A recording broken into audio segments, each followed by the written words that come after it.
Who taught you how to do this stuff? You, all right? I learned it by watching you. But guess what? We got a lot to do. You gotta say hi to me. We go back a long way. She was 12, I was 30, but anyway. The 9 most terrifying words in the English language are, I'm from the government and I'm here to help.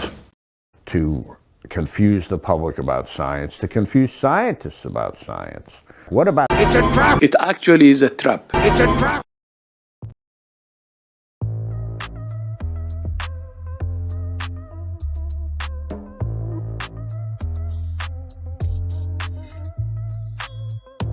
If we look at a subset of smokers who are otherwise unable or unwilling to quit, they're going to continue to smoke that pack of cigarettes. Half of them will die prematurely later in life from that decision. If we could get all of those people to completely switch all of their cigarettes for one of these non-combustible products, that would be good for public health.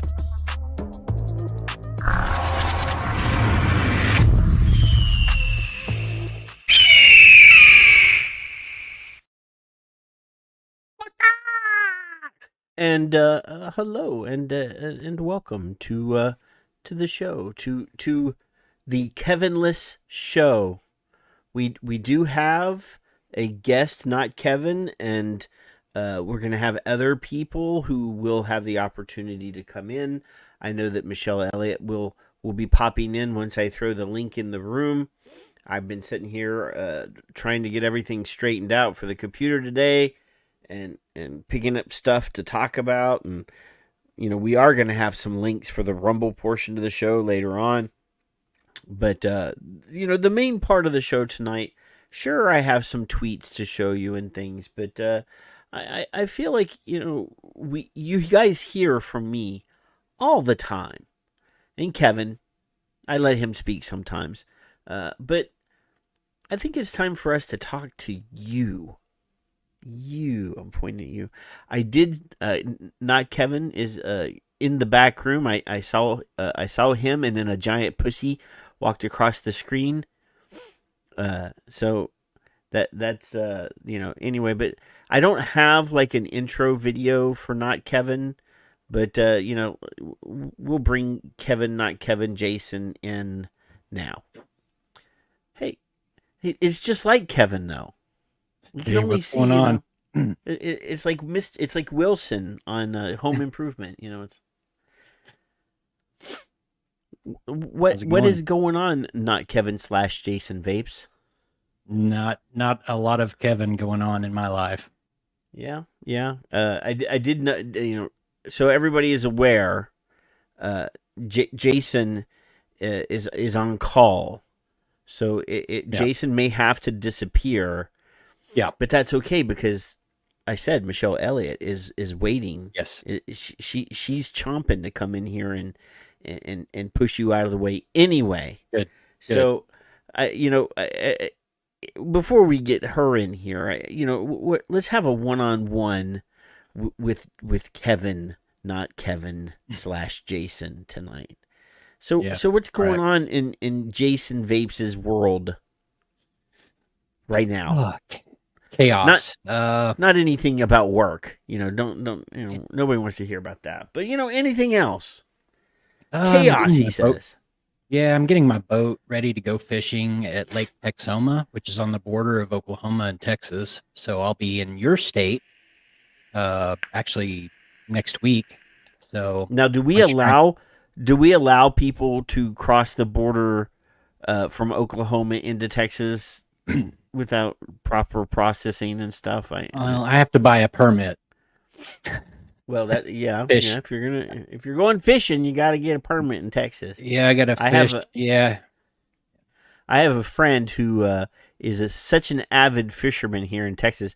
You can buy a lifetime license for like $200 or something. So he has I'm representing Texas here for you too. You got your Buc-ee's mug in it. You know, it's really depressing to me that there is no Buc-ee's within like 150 miles of me. It is extremely depressing. Sad. I have to go all the way past San Antonio and go all the way up to what's it called? San Marcos. Got to go north of San Marcos on the way to Austin to get to and it's not even a big Buc-ee's. There's one on the way to Houston. That's a pain in the ass too. And then there's one way up there in Waco.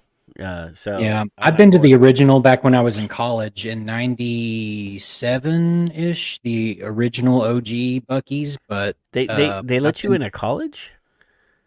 Oh yeah, had to go to college. Yeah, several.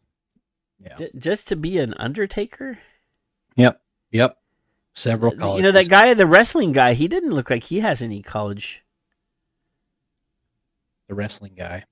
Yeah, the Undertaker, the wrestler. Yeah, that's funny. Yeah, wrestler. Phew, I did a flyby already. Well, I'm getting ready to go fishing, and so I'm getting my boat ready. I've got to take my boat to get some components installed tomorrow, so I've got to leave out early in the morning. Components, is that where you're putting the false bottom in so that you can traffic the meth in the boat? Is that cocaine?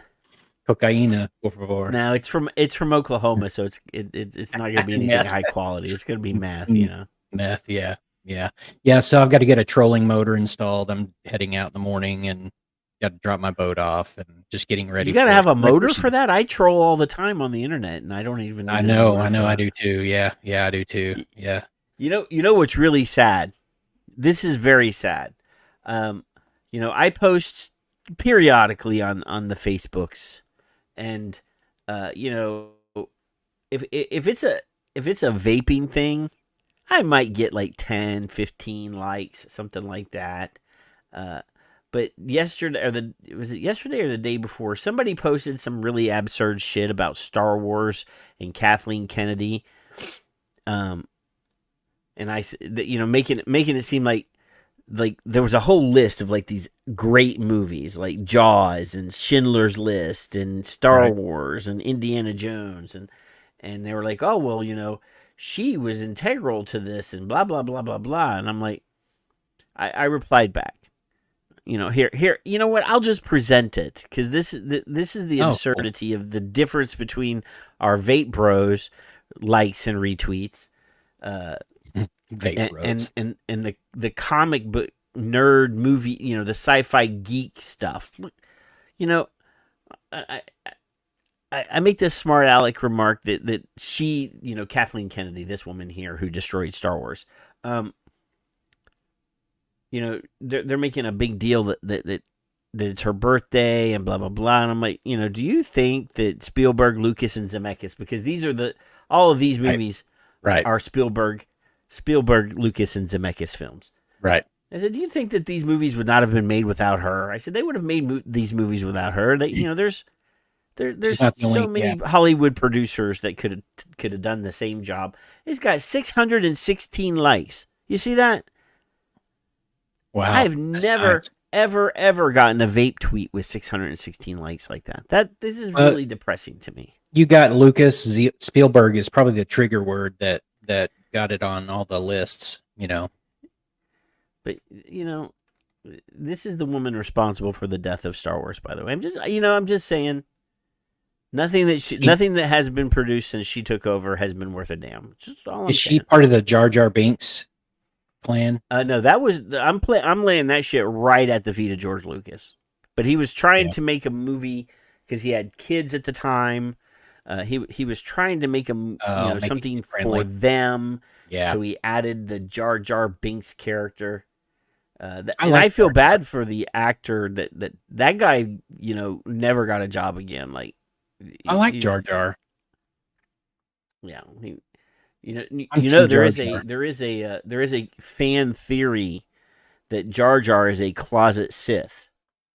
Oh, yeah, makes sense. He's Yeah. Jeffrey Zamora is in the chat room. Did you see?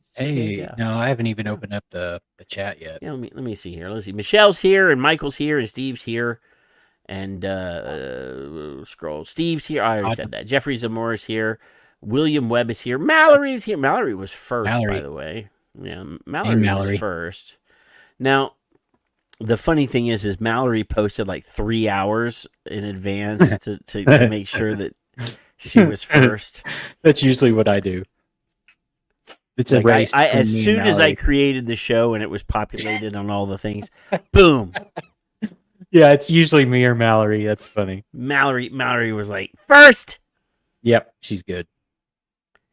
She said, that's not true. I think, It's anyway, rigged, yeah. Michael Redfern said it's rigged. It's possible. It's possible. Maybe I sent her a message saying, hey, Jeffrey, nobody has seen Addie on the interwebs. Kevin and I have been discussing that for the past couple days. We don't know what's going on. I hope he's okay. That's all I'm going to say. Hope he's okay. Hope he's okay. Maybe he went on vacation or something. Maybe. But anywho, so you're going fishing. Yeah, I'm ready to go fishing all season, summer, fall, ready for striper season at Texoma. October, November is usually when the stripers get. That's the striped bass for those not literate in fishing. Yeah, I'm a redneck. I know all about the stripers. Yeah, but so I'll tell you, my favorite fish in the entire world, like crappie. It is not. No. My favorite fish is a steelhead trout. Ooh, nice. Yeah, and I live here on the Gulf, and we have red snapper and grouper and flounder and all.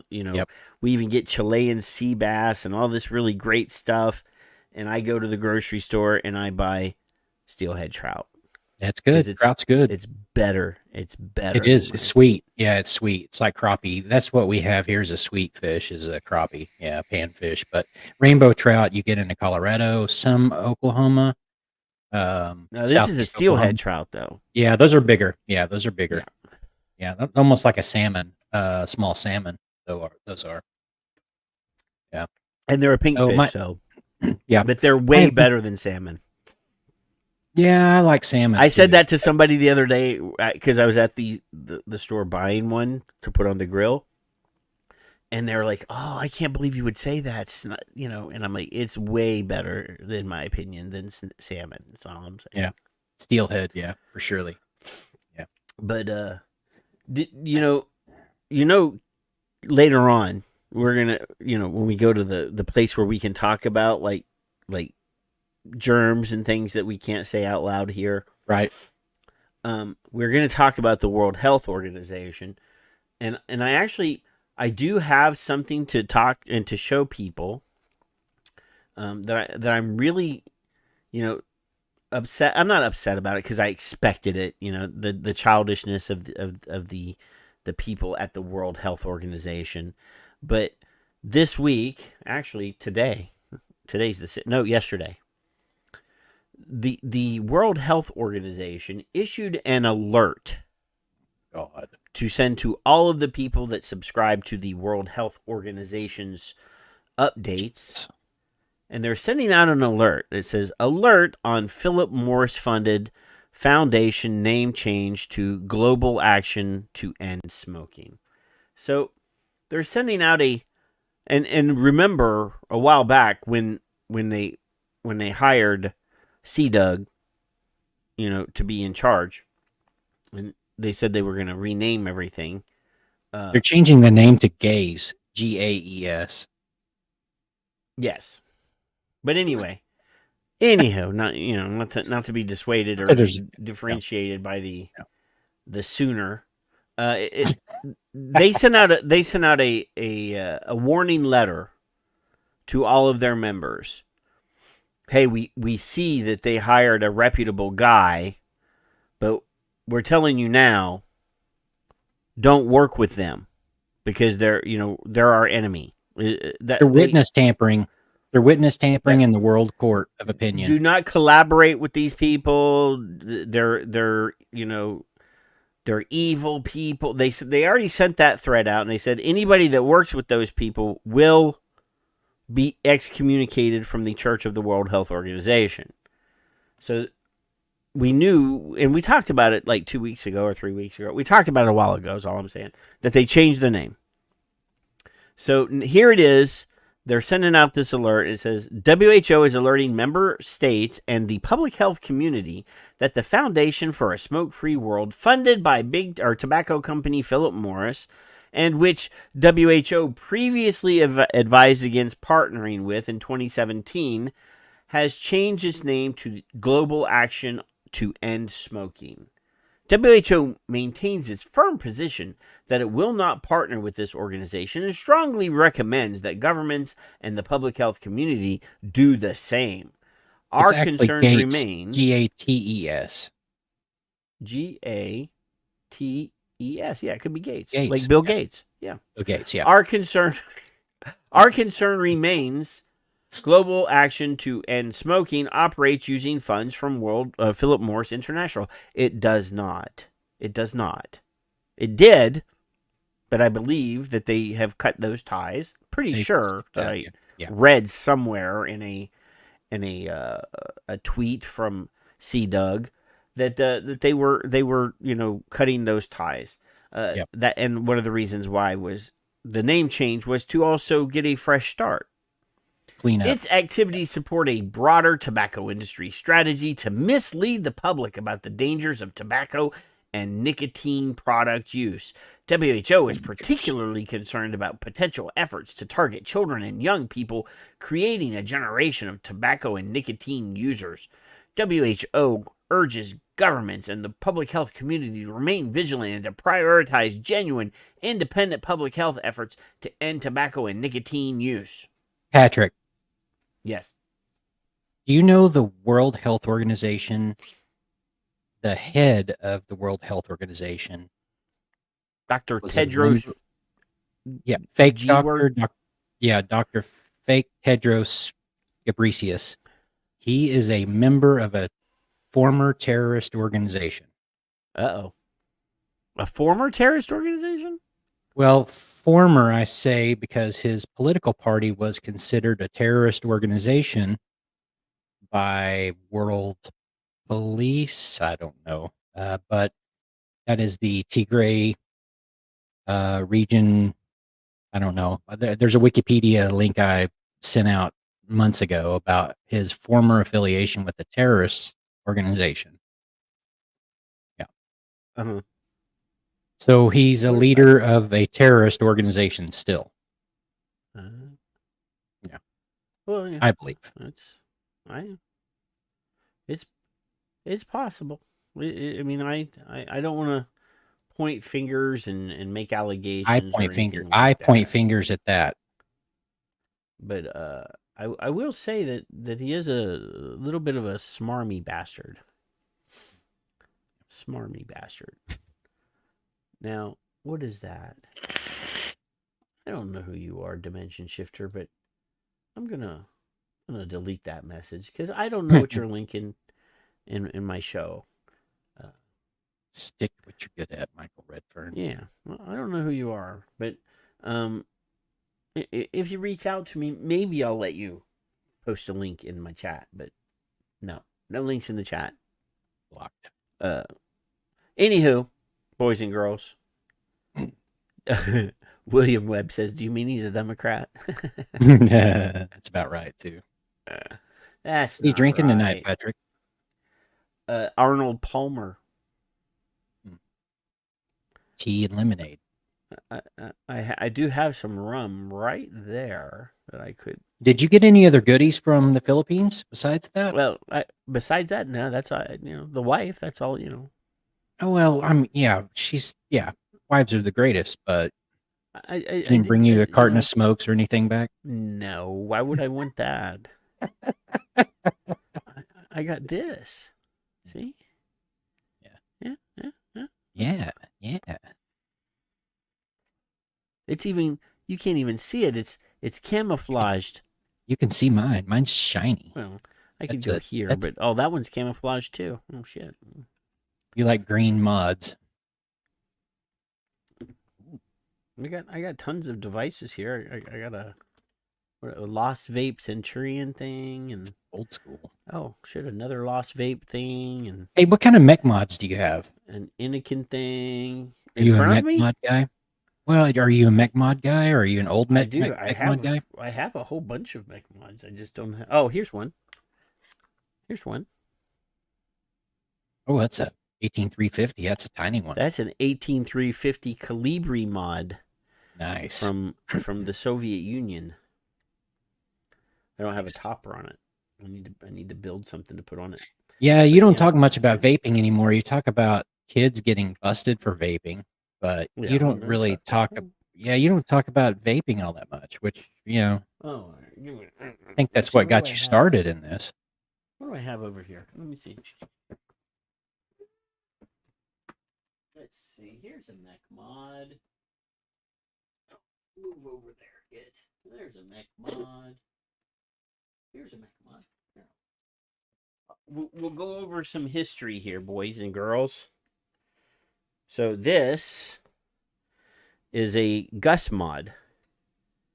And this is a mech mod from Greece. And it is a telescoping mod. So you can 350, run anything 650. from Yeah. 18350 to anything in between. Mm-hmm. So you spin it and it gets bigger. I like those. Gets rid of battery rattle. And That's nice. It's an engraved dealy. That's nice.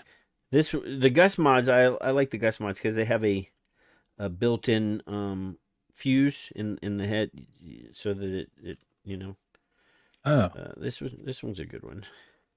that's old school. It's pretty old school. And It's 18350. then there's this Illuminati Rogue mod. Nice. I do have a tugboat. I have the Texas limited edition over here in the cabinet somewhere. Mm, And yeah. this is a one of a kind hand engraved Zen mod with a koi on it. This Nice. is nickel plated brass tube with a what is they called, a kabuki tank on the top. Kabuki, yeah. I remember those. Yeah. So That's cool, man. I have the entire collection of Zen mods, though. Mike Morgan is a very good friend of mine, and I have probably about 40 of his mods. So you're more of a billet box guy now, more mouth to lung or restricted. I've always lung guy. been. I've always been a mouth to lung Yeah. vapor. I like my nicotine, so I vape Strong, yeah. I vape 18 and 12 milligram freebase. Nice. So, yeah, I mean, I've got here's a Pro Vari. Oh, that's nice. I have like 4 of these. Yeah, I was hoping side by sides came back. Seems like they're making This isn't a little really bit of a a side by resurgence. side though. Yeah, it's it's got more one like- battery in it. Yeah. But I have a here's a squonker. Nice. Oh, that's cool. Is it a Tobino on the top, the RDA? Yeah. That's nice. Yeah. Bling, bling, bling. Nice. And here's another squonker. Another squonker. Wow, I had no idea. See, I'm learning something right now. And You are old school. there's another squonker from Anchor Mods. Oh, it's green. Mm-hmm. Bing. Yep. So yeah, I've got a little bit of everything over here. I mean, this is just what's on my desk right this minute. That's cool, man. Dropping shit. But yeah. That's cool. Lots of stuff. So what have you been up to? What have you been up to Work. outside of work? Work. That's it? Work in school. Well, my wife's in school to be a nurse practitioner, so I've been helping her with term papers and boring stuff. She's currently taking this is a required part of the curriculum. It is ethics and social justice. So the paper, the assignment this week was to pick a controversial healthcare topic and write an essay about the current law for whatever controversial health care topic you select, and propose a law that would address the controversial healthcare topic. And I'm like, oh, this is dangerous. This is dangerous territory, wife. And she said, why? I said, well, let's see. In Texas, the most controversial healthcare topic would be the abortion ban. Yeah, right. The second most controversial healthcare topic would be Jab. Banning or blocking hormone blocker, or Oh yeah. they recently passed legislation to prevent children from being dispensed hormone blockers, or not blockers, the opposite, the one, giving testosterone, Giving estrogen to guys, testosterone to girls, and so forth and so on. And then obviously medical marijuana, which is, something I could deal with. That one is the least, the one that I could get into the least amount of trouble with. Right. And I said, wife, we need to not step into this landmine. We need to stay far away from those topics. And I said, you know what we could do? They just passed, starting in this past January, as part of the Inflation Reduction Act of 2022, Medicare and Medicaid would be granted the authority, starting on January 1st of 2024, the ability to negotiate with pharmaceutical companies the price of select medicines. They picked the 10 most expensive medicines that are used for chronic health conditions to negotiate prices for. I said, let's pick that topic. Let's do something that nobody can say, you're being sexist, or you're being racist, or you're being politically charged. Yeah. Yeah. I said, let's stick the hell away from that. Let's just stay away from that. So we did. Cool. We found enough sources and enough material that we could write a little bit of an essay and stay way out of that. A vapor giant, bastard? You don't think I have one of those? Talk for just a second, Kevin. Let's see if I can get this cabinet open enough that I can withdraw the giant. Oh, he's digging in the cabinet. This is going to be a while. So I'm looking at your wall back behind. I see a lot of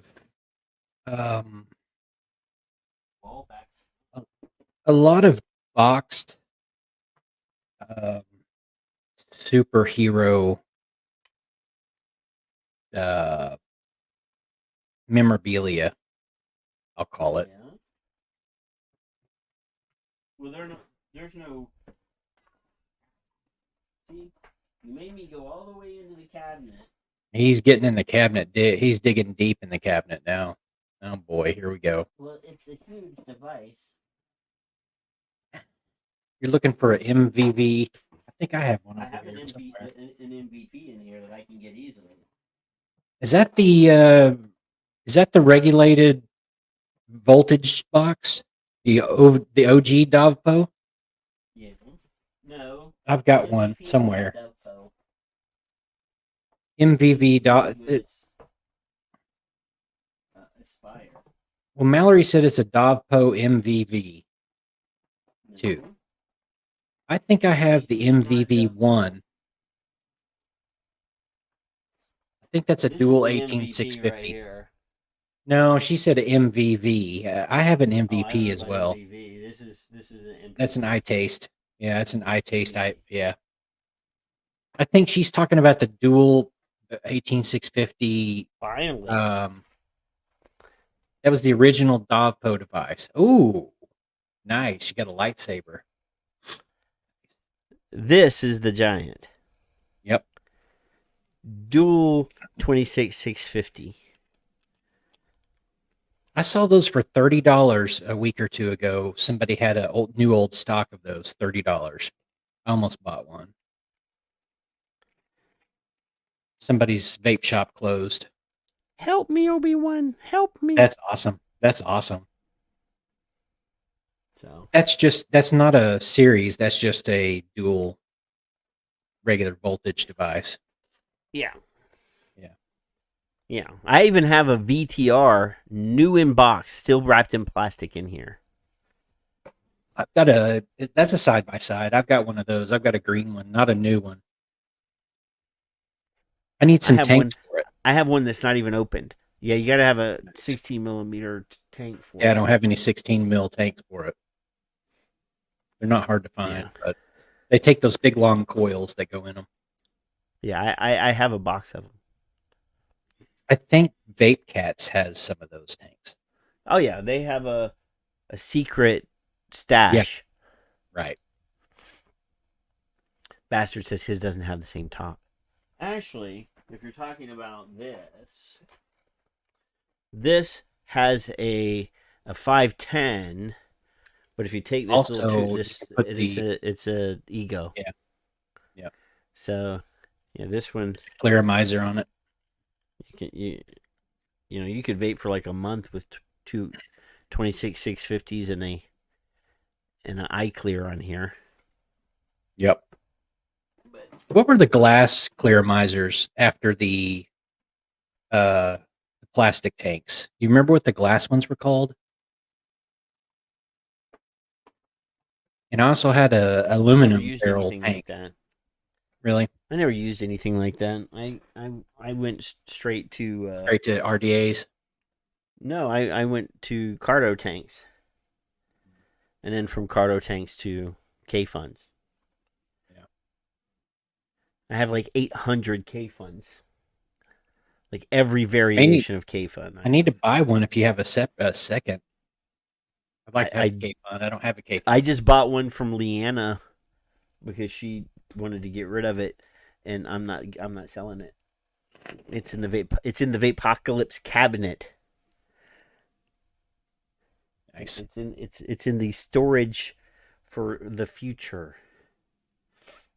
The Vapocalypse cabinet. Redfern, I was too poor for nice vapes back in the day too. I missed the whole mechanical phase. I had some mods, but I didn't. I went straight to like a Cloud Beast tank, stock coil tank after Clearamizers. So I really missed building. And so I'm recapturing my youth now through RDA. I have no, they're not over there, are they? No. I have two authentic GGs in the cabinet. But I'm not getting them. I already closed the cabinet. It's hard to get in there. Yeah. But Apocalypse. yeah, I mean, for us oldies, like my very first mod, we'll say mod, I went from a Sigalike to the Sigelli variable volt. I got a Tesla variable volt that looks like Darth Vader's dildo. And then I went from there to a billet box. The V1 I was billet buying box. these boxes from Deal Extreme. Do you remember that website? Mm-hmm. These were like really early, and I showed these, but they had these weird little silicone tanks that were perforated. What were these called? Yep. These are cartomizer? It's a type of cartomizer, yeah. Well, they even have old nicotine in them. Like some of these are filled with nicotine. Yeah, And they were strong as shit, like 36 milligrams. No. I wouldn't vape those. I went from 36 to 24 to 18. I stayed at 18 for like 4 years because I liked it. And then I went down to 12, and that's where I am. I'm staying That's at what 12. these look like. Was a yeah. So I was buying these for like the $15 Ego tees. The Ego, you had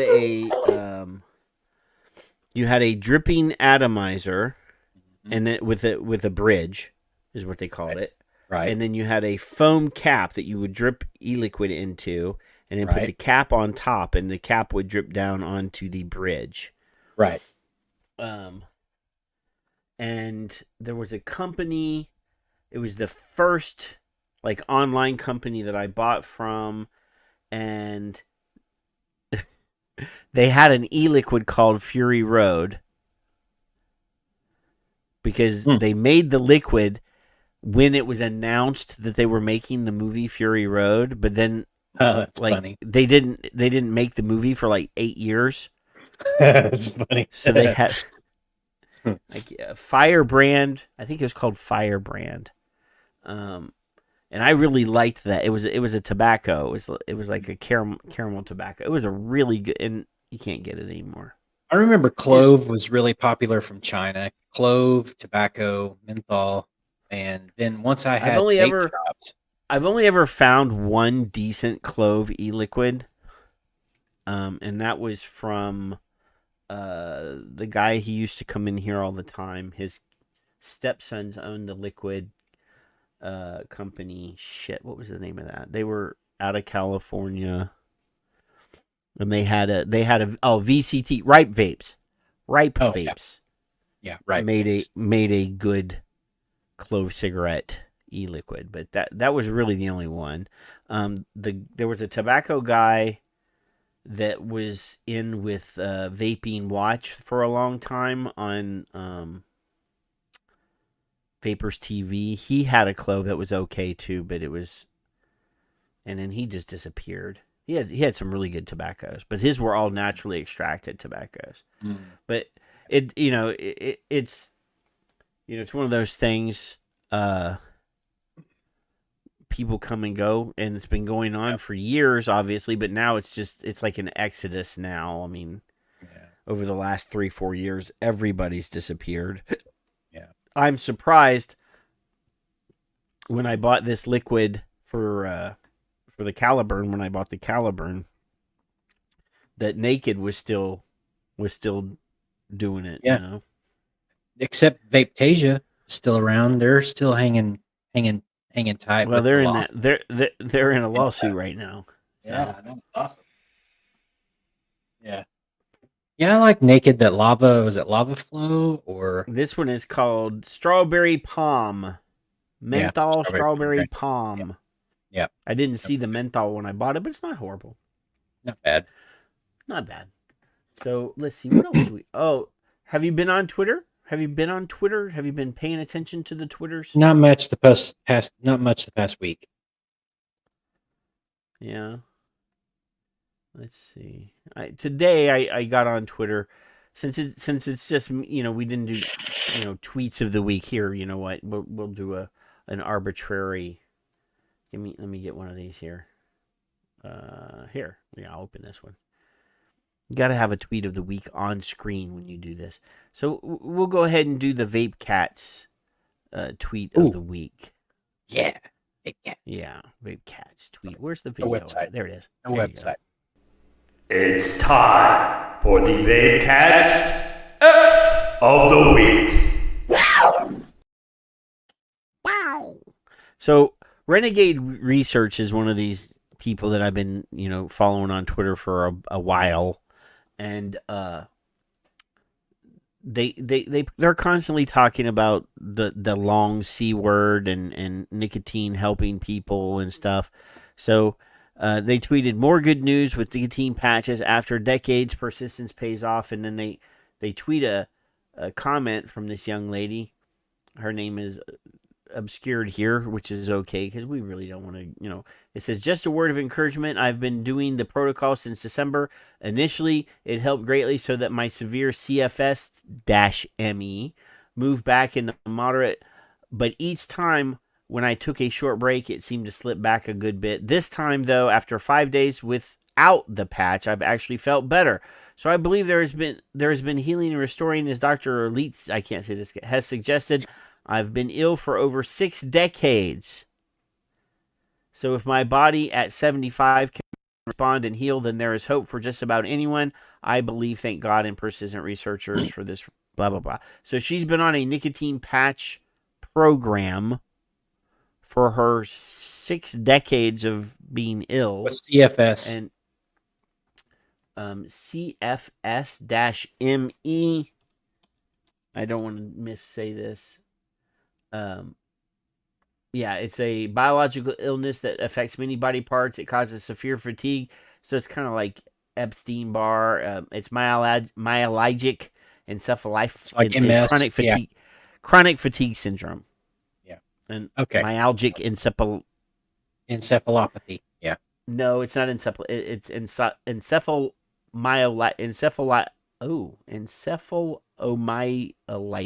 Encephalomyelitis. Okay. Yeah, encephalopathy, I know all about that. That's a neurological condition, usually caused by swelling on the brain from drug use or alcoholic encephalopathy, which is really common amongst alcoholics. I know all about alcoholism. Not because I am one, no. No, I'm not either. I'm in that stage where you deny everything. But there were a couple tweets this afternoon that I retweeted. That was one. And then there's, we need to do this. We'll do this in a minute. And then, here, Dr. Farsalinos is on video here. Let's listen to somebody way smarter than us. Make sure that I got my audio on. There we go. We have also longitudinal evidence, other studies, not my studies, showing that the use of non-tobacco flavors increases the odds of quitting smoking. There is a study from the PUF survey in the US. There is a study from the ITC group, which is following up smokers in several countries, in Australia, New Zealand. So basically what he's saying is when, given options other than tobacco flavors, people are more successful at quitting. Right. Yeah. We know this.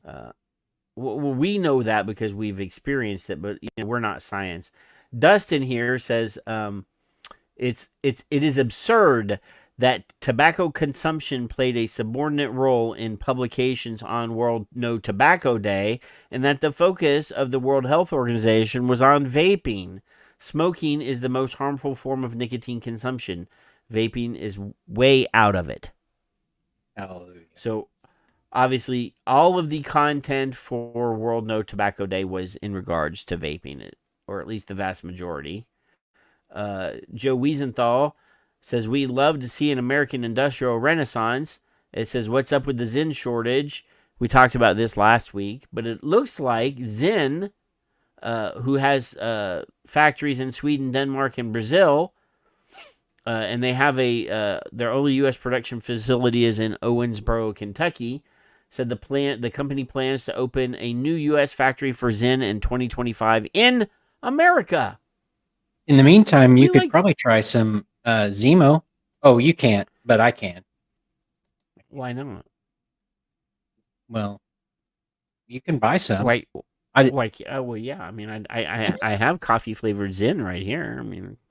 Well, you should try Zemo. I'm not doing Zima because that's for frat girls or sorority girls. This is a good video here. It says Zyn is a threat to big pharma's stranglehold on pharmaceutical stimulants for ADHD.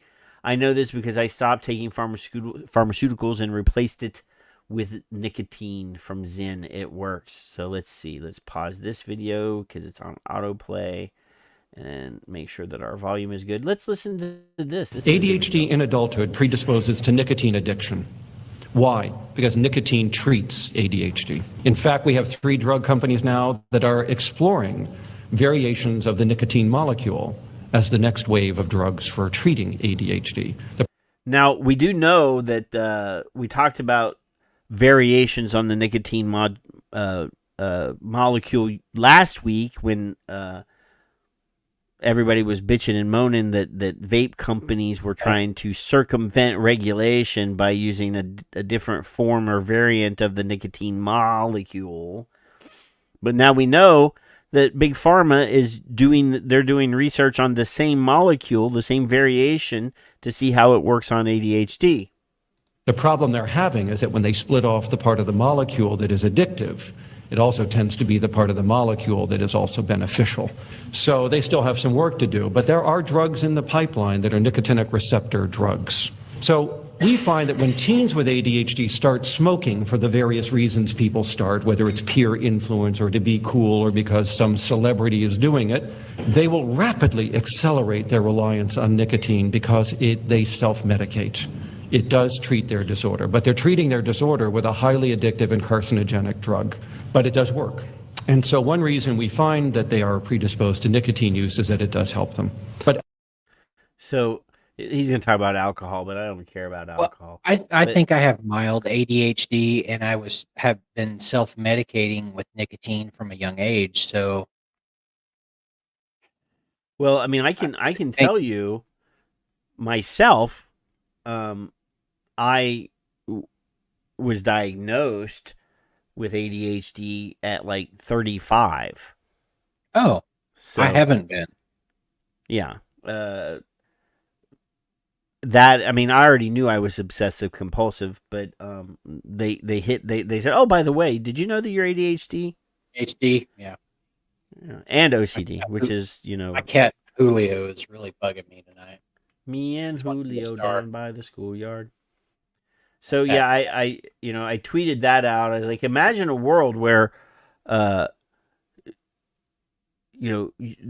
is a safer version of nicotine delivery that doesn't have any of the harmful effects. Too bad that doesn't exist. It's a pouch, a patch, yeah, a gum. Yeah, here it is. Imagine a world where safer nicotine tobacco harm reduction options existed to reduce the harm of smoking cigarettes while also helping people with ADHD. Did you ever try a patch early on in your smoking and it make you nauseous? Like you got too much nicotine? No. Did you ever try a like dip or a chew or something and get sick? No. You ever? I did use like beech nut and Big Red and like chewing tobacco, not no dip in a can, in a pouch, like real redneck. Like a bandit, a skull bandit. I've never used a skull bandit. That was for girls. That's funny. So you use Copenhagen or Skull. Those are for chicks. Like real men, real men use beech nut or Big Red. You know. Yeah. In a pouch twist or plug tobacco that comes in a brick or that's twist. Yeah. That's manly. Them up, you're pocketing off. If it comes in a little can, when I was a kid, that was for girls. I'm just, or boys that liked other boys, I'm going to send you some Zemo, Patrick. Yeah. 1000% less Kevin. I used the AI generator to create this artwork today. Oh, cool. For the show. Since Kevin's not here. I need to go get some more margarita. Well, hurry up. Then we're going to do this. We're going to take this nicotine survey. Hold on. And then I'm going to bring Michelle in. Let me copy the invite and slap it into the YouTube chat for all the people that want to come and hang out on screen. There. Let me paste that in there for it.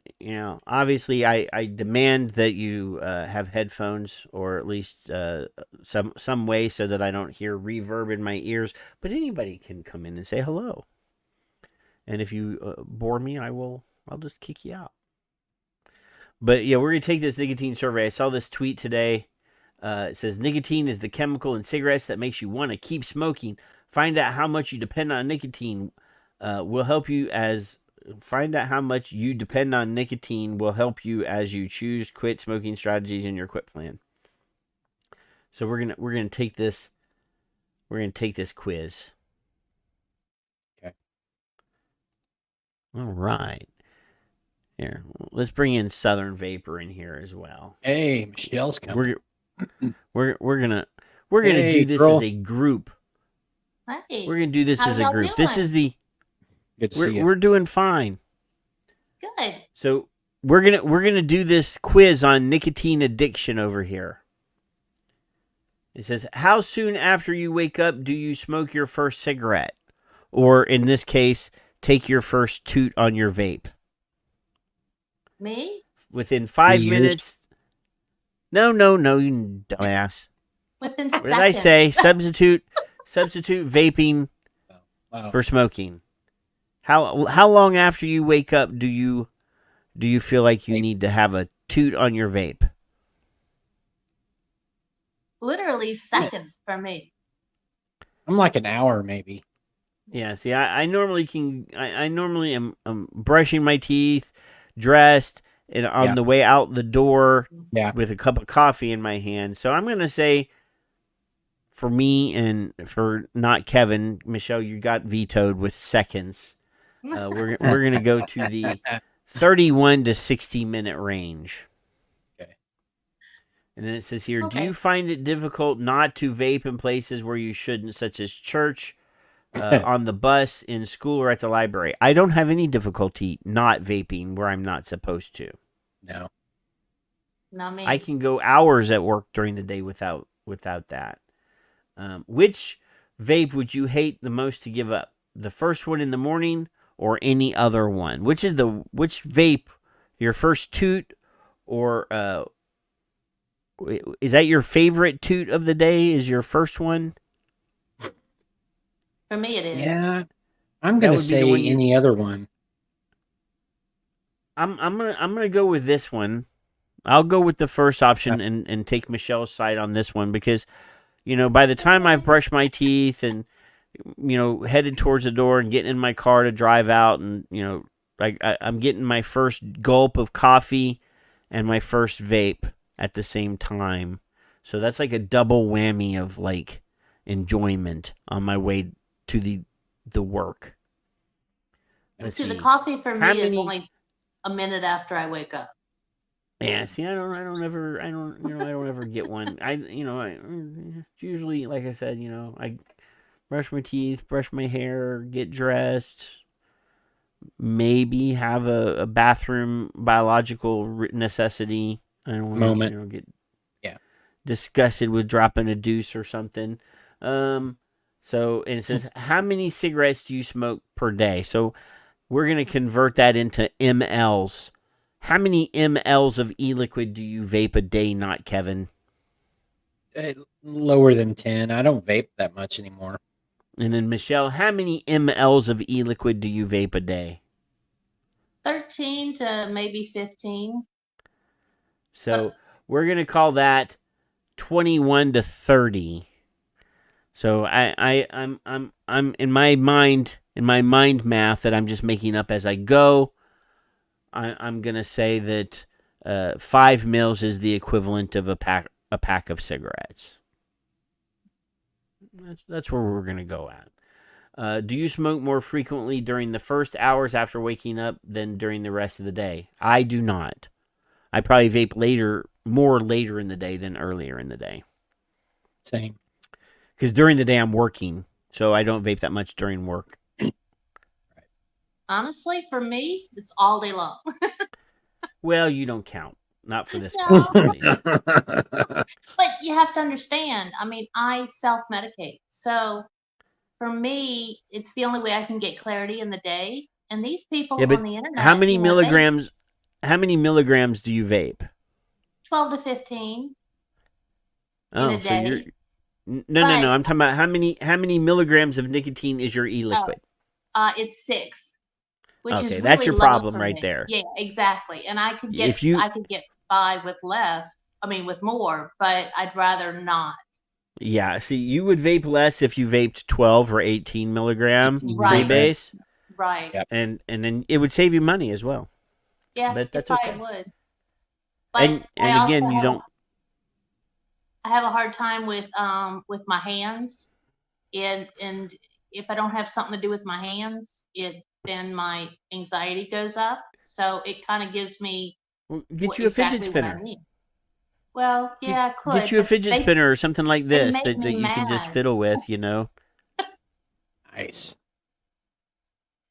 And then you can just kind of fidget or Yeah. oh, here, this one's even better. You just get this one. This is my fidget spinner right here, Julio. Yeah. There you go. Yeah, I have a dog. My So cat's yeah, as big as a so dog. if you're sick, do you still vape? Like when you're sick? I've never been Yes. sick in vaping. Never. Not once. All these years. I have Seriously. not. I used to get bronchitis twice a year. Mm-hmm. I get the flu like twice a year and have to go to the ER and get breathing treatments and all this. And they'd say, you have bronchitis and you're a dummy for smoking. And as soon as, literally, I have not had a single cold. Me neither. I didn't even get COVID. Me neither. Shit. I didn't get that thing. Right. I didn't even get that. So, I'm going to vote no on this one because I haven't even been sick. I'm with you. So they're gonna say that now this test is gonna tell us how addicted we are, and it's gonna give us help quitting. Oh, your total score is 4. This score shows your nicotine addiction is low. Nice. So we have taken the official smokefree.gov nicotine quiz. Nice. And it says that our nicotine addiction is low, even though apparently it's supposedly nearly as addictive as heroin. But this claims that I am not an addict.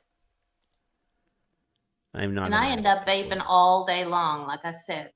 I mean, I always. But you're vaping almost nothing. Exactly. But non-smoker or vapor, they just think, oh my God, that woman is always smoking or vaping. Now, Michelle, Yes. I mean, to be fair and 100% scientific in this, if there is any harm associated with vaping,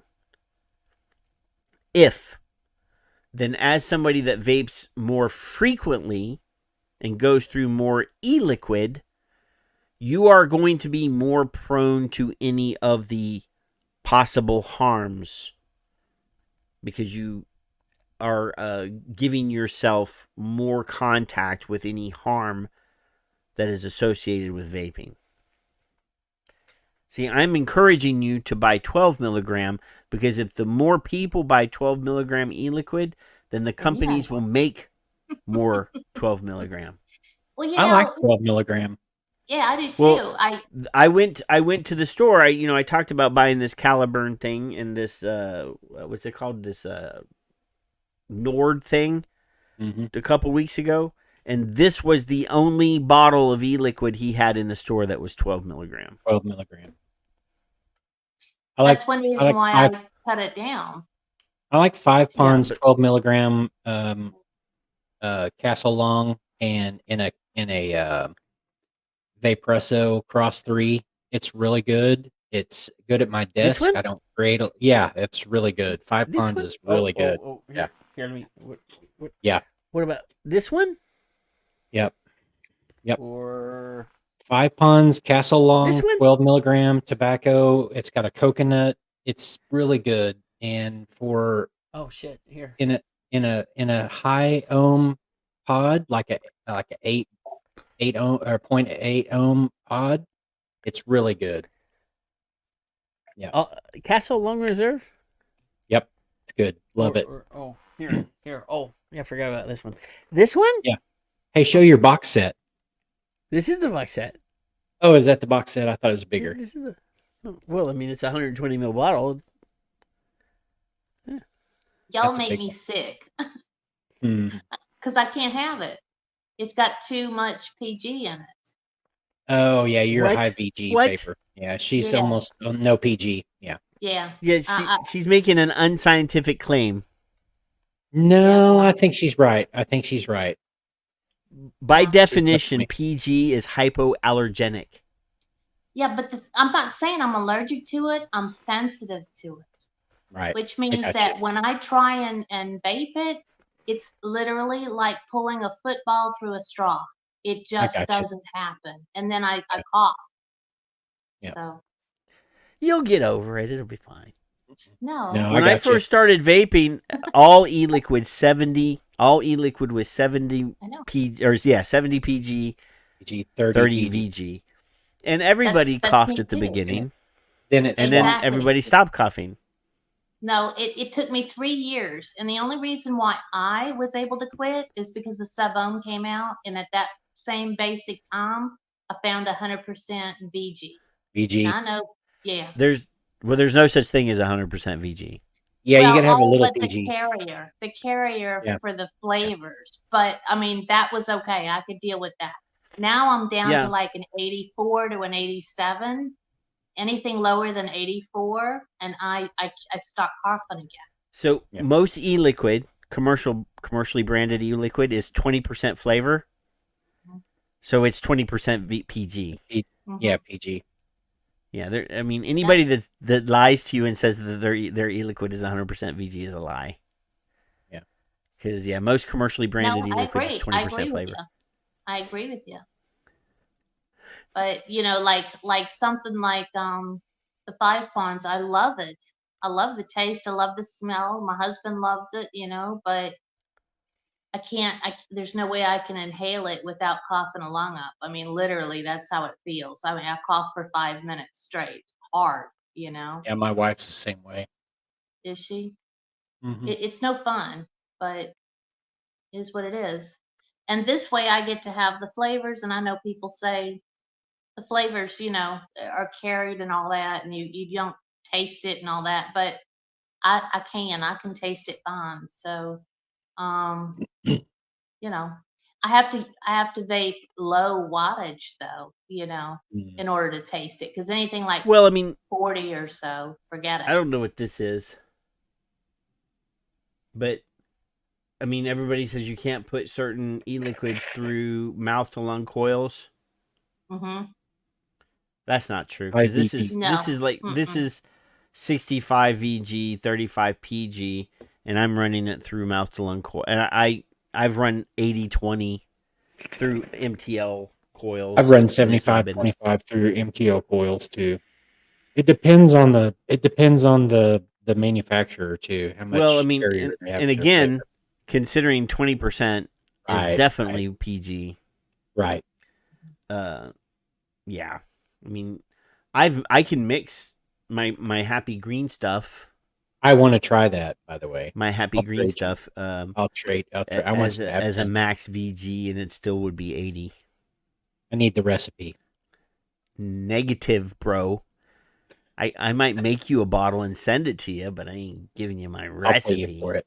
I'll trade you some I'll commercialize it one of these days when all the vaping stuff goes away. The magic green stuff will be on the shelf. But anyway, hey, Michelle, I asked Kevin, not Kevin, and you're not Kevin either, how your week was and what's going on. So how's your week and what's going on? Lots of time, honestly. And I hate to say this, but it's the truth. Lots of time at the pool. It's freaking hot here, so just trying to keep cool. Just whatever it is I can keep cool with. I've also been cleaning my kitchen and my bathroom floors, all the little tiles, and so that's been taking a lot of my time up. But it is what it is. It's, So, speaking of clean stuff, my wife, my wife is from the Philippines, and a lot of the Filipino nurses that are over here, they feel that they should have a side gig. They should have like a side business. They want to be entrepreneurs.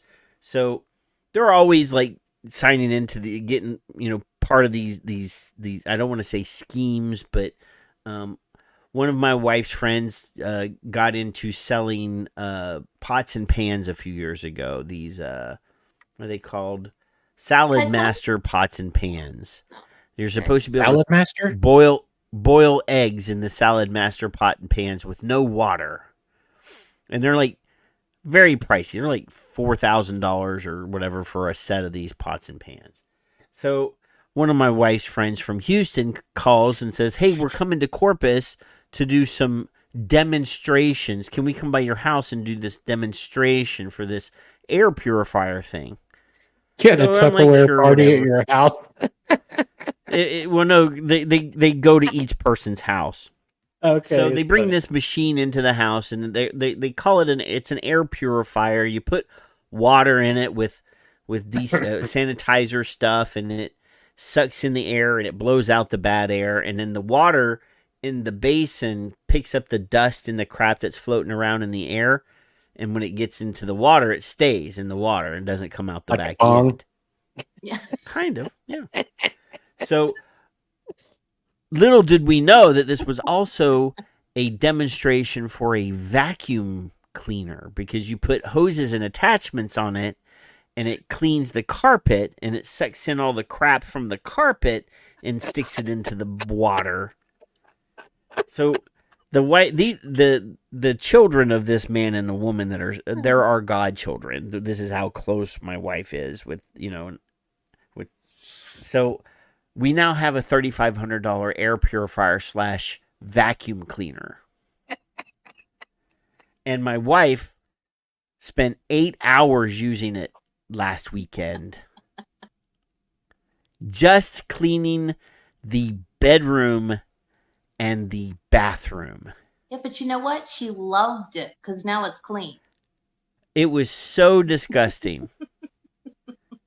Like, we cleaned that. It's got like a basin in it that holds like about 1.5 gallons of water. We had to like flush that out and put more water in it, like 5 times cleaning the carpet in our bedroom. You have a $3,500 carpet bong. Yes. Yes. And you can actually put essential oils in it. Like, I'm gonna buy some THC oils and drop it in there just to see what it'll do. Just to see what it'll do. But anywho, That's funny. So, Michelle, Uh-huh. we have never captured your vape story live on the show. Okay. So Pippa's is in the chat room, and Michael's in there, and Mallory's in there, and Steve is in there. Share with our friends your story. How did Michelle discover vaping? What was her smoking like? Her health like? Well, my health. How did you fall into this rabbit hole? Well, my health was horrible. I mean, horrible.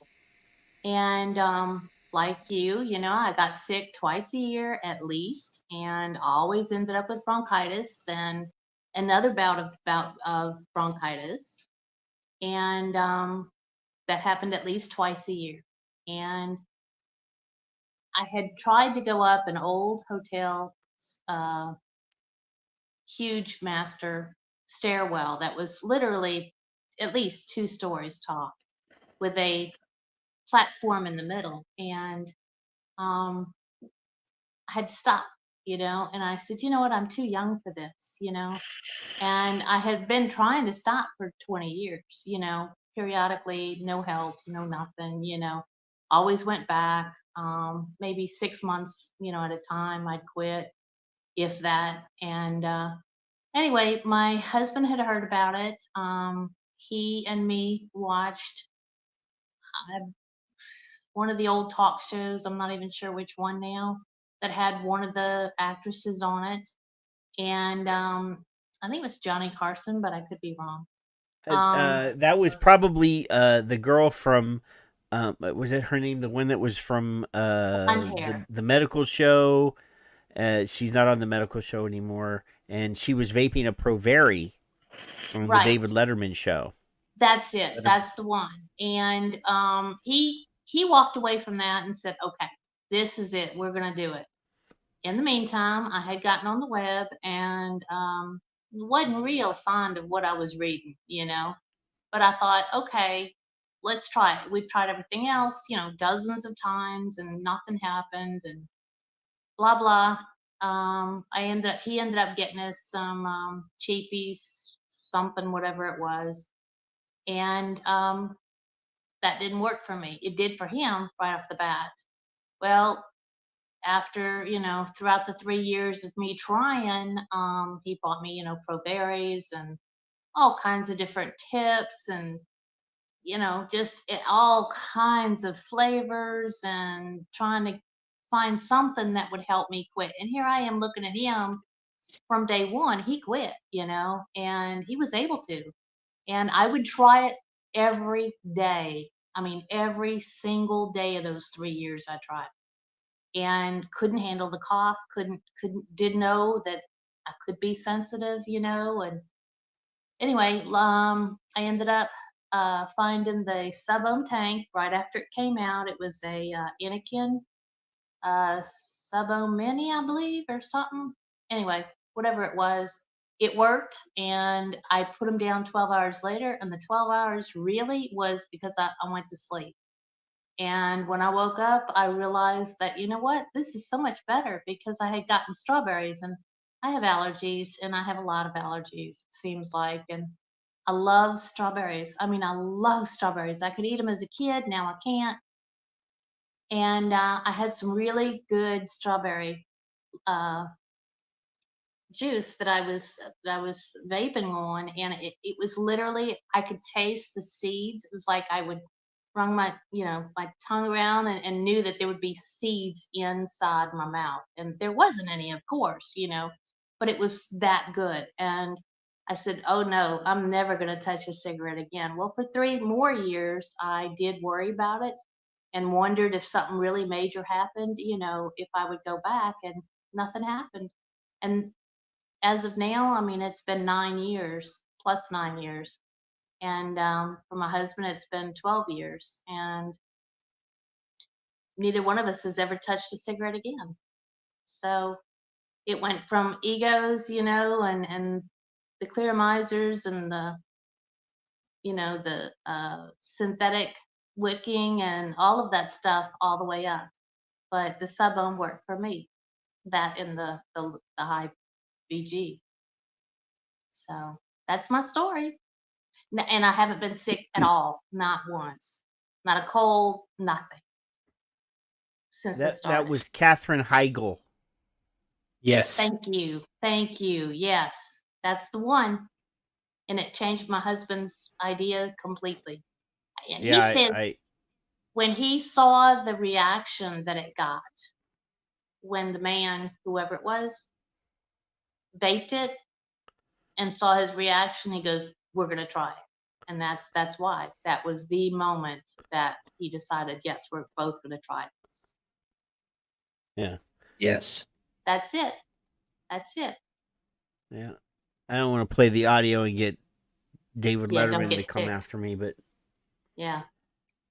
That I think is the first time that I can remember a Hollywood person using an electronic cigarette like as a non-commercial entity. Right. There is video of her using a Proveri as well, but not on this show. But I found this one, and this is I think the first one. She later was on a different. Either came back and did the same show later on, and she had the Proveri, or what? But yeah, this is. We need to get her on the show. Katherine Heigl. They say that she's a bitch. Oh, like that's the reason why she can't get a job in Hollywood anymore. Is that she's extremely hard to work with. All You're kind I know of a is dick. I would thank that woman. He's vaping it. Yeah. I forgot. Yeah. He's a cigar guy. Yeah, exactly. And when he said something to the fact that, this is pretty good. And that's what my husband heard. This is remarkable. I know. How long have you had these? How long? This is remarkable, is what he said. So, yeah. Yeah, good find, Michelle. That's awesome story. That's the truth. So, and I think about all the people that have passed from smoking that I've known, and family members and friends. And I mean, I was given a death year, and I decided that was not the road I was going to go down, and I was going to make vaping work no matter what, if I had to suffer through the coughing or whatever. And about the same time as when I realized what my problems were and was able to make it work for me. Thank God, But that's it. It That's my worked. story. Awesome. Yeah. Yep. And I It smoked worked. for See, I was lucky.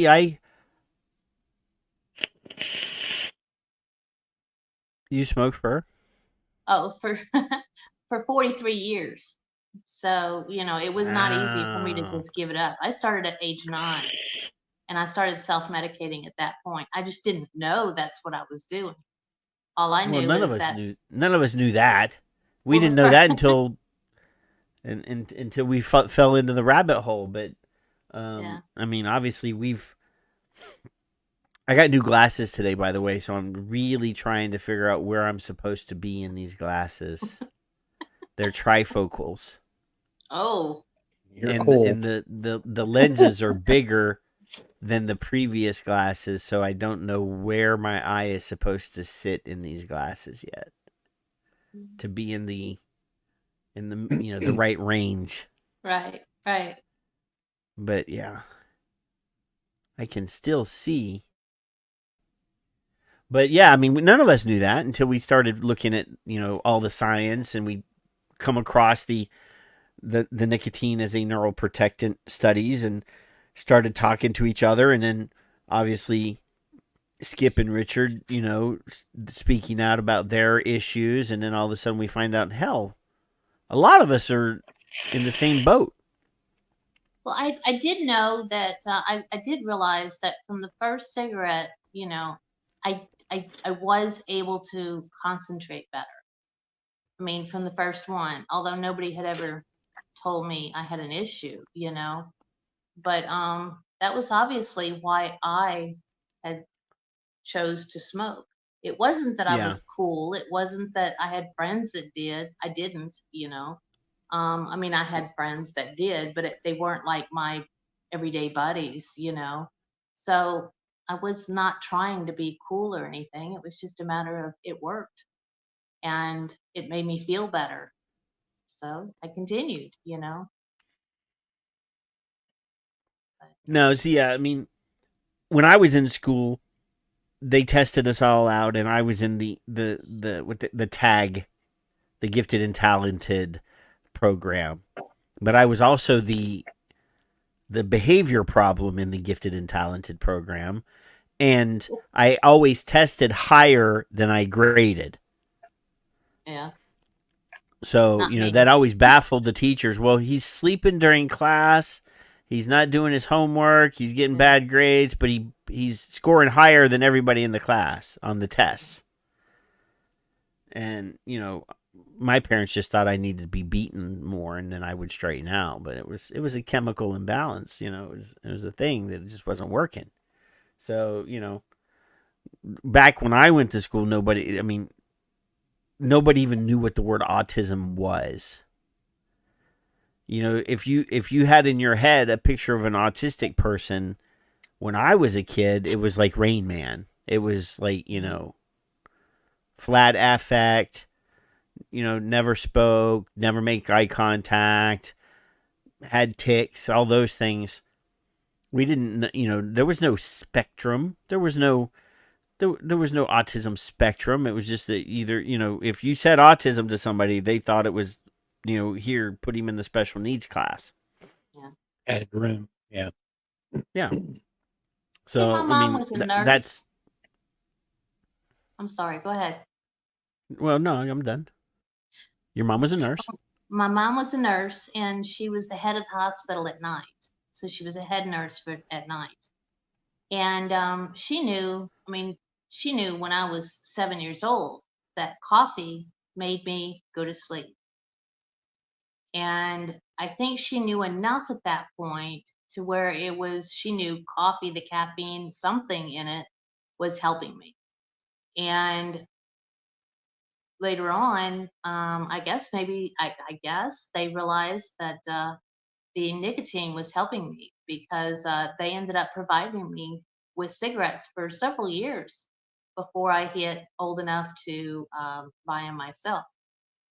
My parents were providing me with cigarettes too, but they just didn't know it. No, mine bought them for me because I was smoking enough, you know. Yeah. No, they didn't do that. I just borrowed them when they weren't looking. It was a different I time. mean, we had a too. smoking area in school, and my parents knew that we smoked. Yeah, my parents knew that we smoked. They sent a letter to the school saying he has our permission to smoke. So you know, but that was. Did your parents send you into a convenience store with a note to buy cigarettes? No, for my them? dad would just sit in the car and wave. I'd go into the. Oh, yeah, I'd one need to of buy my those, dad yeah. a pack of Salem menthols, and he'd be like, I can't say." And there he is, right there, and he'd be sitting at the gas pump like this. Cool And he'd be filter. like, oh, okay. You know. Yeah. Yeah. I'd just say, "Hey, Dad, wave at the guy when he looks at you." That's funny. Yeah, but I was buying beer at 13 from my local convenience store. We didn't have cards. They didn't card anybody when I was a kid. No. Mm-mm. And then when I went to high school, I was working in the grocery store had a service station in the parking lot, and we had beer and cigarettes, and I was just buying it on the way out of work. So Hey, yeah. Janine. Hey, Janine, how are you? Hey, there's Janine. See, Hey, Janine, Janine. if Janine, I posted the link to anybody that wants to come in and say hello, because Do you need me to Kevin's get not out of here. so somebody Huh? else can come in? Do you need me to get out of here so someone I don't else need can you come in? to. If somebody, somebody else has to want to come in before you have to go anyway. Unless you just want to go, No, But I'm having fun. But if somebody else wants to come in, I'll step out the way. No problem. there's a story going around on Twitter today that apparently, I read what I read, and what I read did not say what people thought it said. Apparently, who cares if you're in your PJs? As long as you're not out of your PJs, you're fine, Janine. Dude, You can come Janine, in. I'm in my PJs. As long as they got cartoon characters or something on it. Miss Mac says she can't. Oh, because it's a different show name, Miss Mac. The YouTube show has a different name than the Rumble show. I will go and track down the YouTube link if you want, Miss Mac. Patrick's in his PJs. I don't sleep in any clothes. Dude. Yeah, the YouTube show is 100% all natural, no Kevin added. Here, I'll get you the link, Miss Mac. No Kevin, not Kevin. I know who it is. It's Sonia Mac. Yeah, Sonia. Here, let me. She says, "This is." I'll have to go over. I have to go to the Rumble. Here, Miss Sonia Mac. I can actually paste links in my chat room. I like the Rumble though because, if anybody wants to donate money, I'm already monetized on Rumble. I can't get monetized on YouTube, but Super Chat would be nice. Just saying. Kevin's gonna need a new microphone. But anyway, there's a story going around that FDA announced today that they are reconsidering their MDO for Juul, and people are. It is a link. It's a link. Click it. A link. You can either cut and paste it or click on it. Anyway, apparently people are reading that as if suddenly Juul can be back on the shelves. That's not what it means. Not authorized yet. It just means that they're reconsidering their application. They've withdrawn their MDO. You did miss me say the C word, which means they still have to go through the review process before they can legally be sold in the United States. It does open the door for the possibility that they can actually be remarketed, but at this point, they can't suddenly be on the shelves anymore. That's what that means. Just because a lot of vape companies never pulled their product and vape shops are still selling their product doesn't mean that they're legal. Yeah, they're not giving away any mango Juuls either. No mango. That was actually a good that was a good flavor, but I just didn't like I don't like nicotine salts. Don't like nicotine salts. But I just don't like the way they feel. They don't feel right, boys and girls, to me. Michelle, do you like nicotine salts? I've never tried. Honestly, I've never tried a pod or anything. It's just not what I want.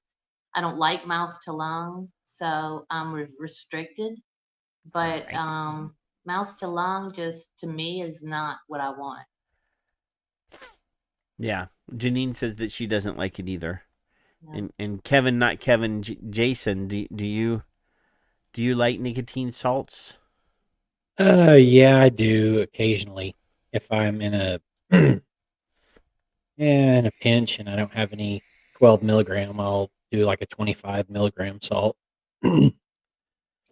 I did like there was a company that made a hybrid, Nick, that was part salt, part freebase. And I did kind of like that because I could really tell that I was getting it faster than normal. So I was getting a more immediate response, and I did not get this in my chest. Yes, there are still Juuls that are out on the shelf. I mean, they're not legal, but there are Juuls that are out on the shelf still. Yeah, I mean, gray market. Yeah, it's wholesalers that had them already in stock, that stocked up before the decision was made. I like the third party pods for Juul devices. Oh. There was a fruit punch. Hey, Michelle left. Yeah, she clicked the wrong button. She might come back. Yeah, I like the third party fruit punch pods for Juul. That was back when I was lazy. There she is. There she's back. She hit the wrong button. Yeah, I was trying to see the chat and I can't see it, so but that didn't work. You're on like a telephone or a tablet or something. Yeah, I'm on a telephone. Yeah. Yeah, that's okay. That changes the options available. I think the chat would be so small anyway. It would be really you'd have to squint to read it or get your trifocals out. I mean, I have 2 full screens here, and I'm still squinting sometimes. Oh yeah. Be right back. Not with my new glasses. These are really good, but yeah, I'm getting old. Mine are new, and they're horrible. Well, these are brand new. I just got them today. They just came in because I have weird eye insurance. So even if I go to Lens Crafters for the eye test, the prescription has to go to Chicago, right? To be made. The company that my glasses is through owns Carl Zeiss. They make lenses, and they have to make the lenses in Chicago, or the glasses in Chicago. So they mail the frames that I selected to Chicago with my prescription, and then 2 weeks later I get my glasses. America's Best is the same way. Yeah. And I'm like, damn it, I just want my glasses. But you have them now. Well, yes, now I can see slightly better than I could before. The ones that I had, I could tell they were running. They were at the end of their lifetime. My eyes had depreciated a little bit, and they were not as sharp as they were. But now I can see pretty good. But Kevin must have gotten. He's on call. He said he'd be right back. Oh, okay. I was gonna say if he got a call, that means that somebody died. That's usually not good. But we're gonna go over to the Rumbles. We're just gonna go to the Rumbles. We don't have any more vaping content that I feel like we need to discuss, and I really want to discuss the World Health Organization and the new bird flu situation.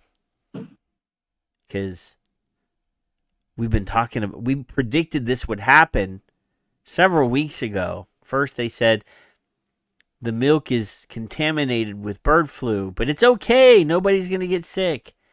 And then people got sick.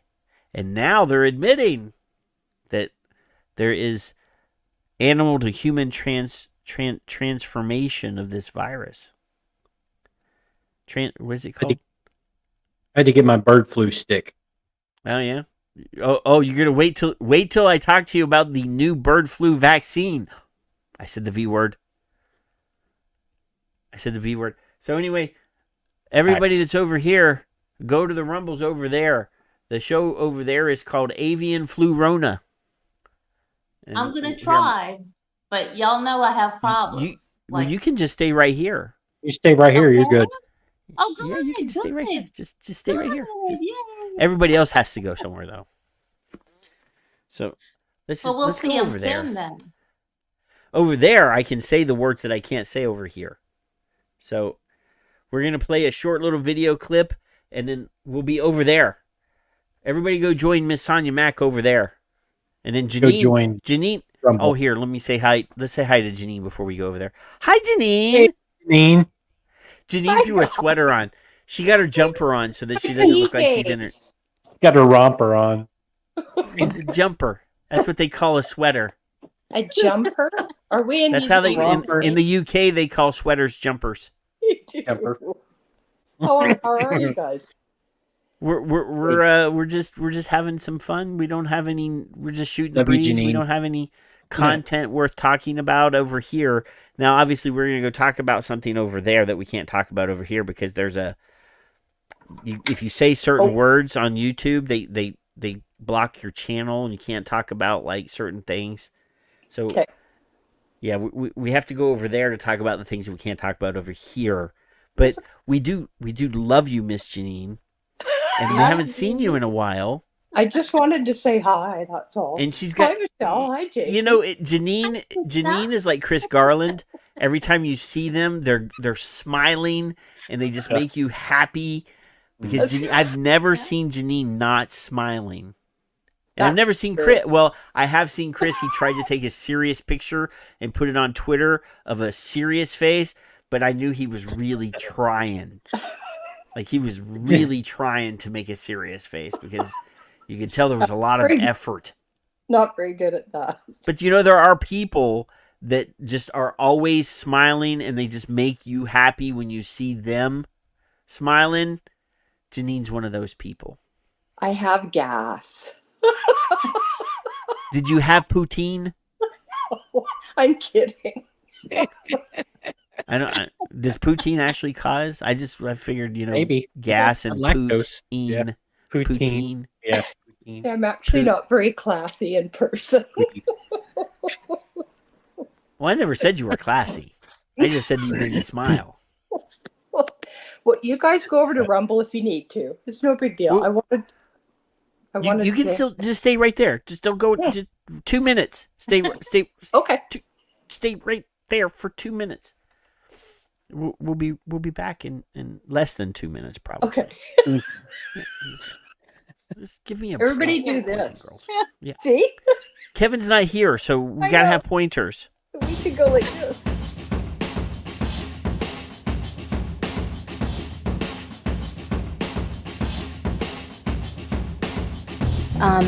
We would prefer to not have kids on the continuum of risk, if at all possible.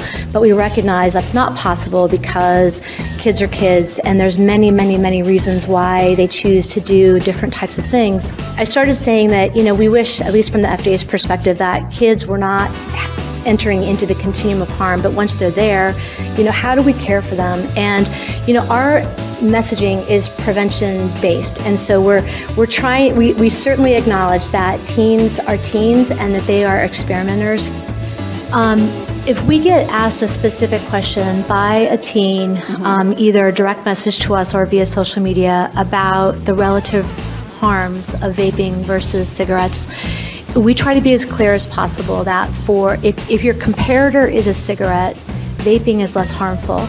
But vaping alone, especially if you've never been a cigarette user, vaping alone is not benign. And so we try to give them that frame of reference. And what I would say is kids are incredibly smart. I'm sure both of these gentlemen, I'm sure, see that. And they have a crap detector a mile wide. Like if we were to message proactively to teens that vaping is not as harmful as smoking, there are people on both sides of that argument, right? One is you could be just give them the facts and let them make the decisions. The other side of the argument is then you're getting rid of all the protective factors and you're kind of giving them license to use. And so, we have not tried to tackle that directly in any of our proactive messaging. But when we get questions specifically in social or direct message, that's when we have that one-on-one dialogue. Right.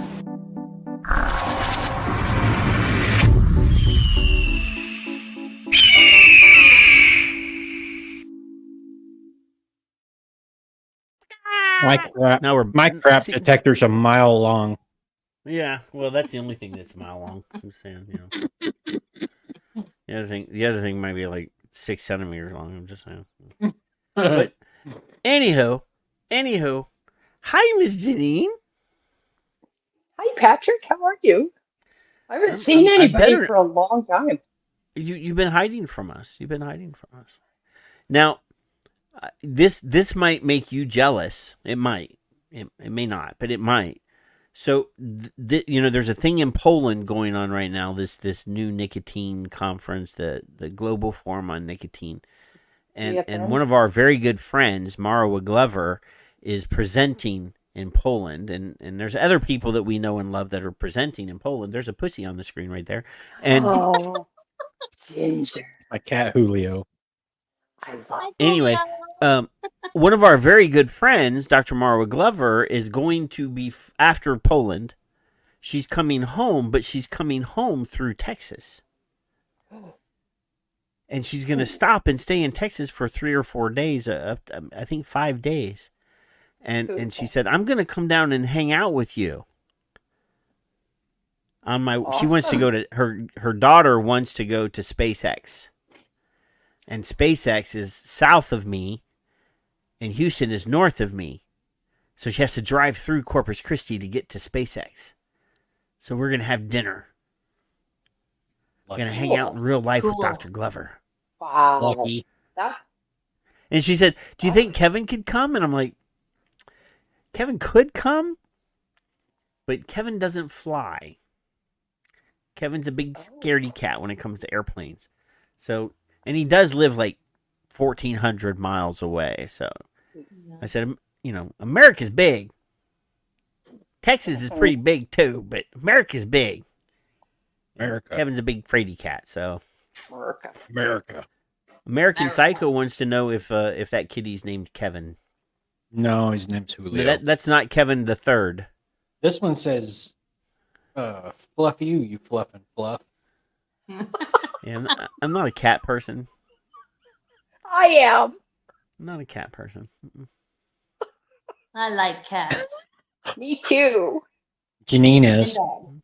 I am. I love them. I knew Janine would be a cat lady, but not the kind of lady that lives that has like 18 cats and Yeah, I don't have any.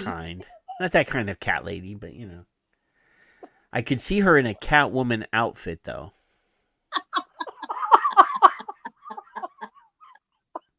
Maybe the Michelle Pfeiffer Catwoman outfit, not the Lee Merriweather one, but the Michelle Pfeiffer one. Yeah, that's the stuff of nightmares. Or the Julie Newmar one is pretty good too.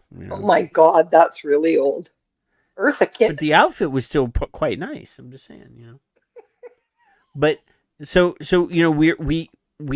we had this really long period of like crap with the COVID-19 stuff.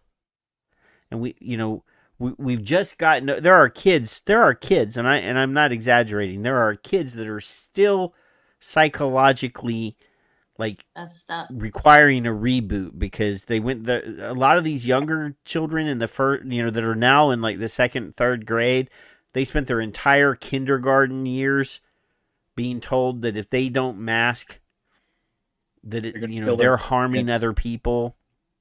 I have a friend. We were talking about neurodiverse children, autism. I have a friend that has a daughter that's autistic, and they kept telling her this whole time during the pandemic, you wear a mask because you're protecting other people.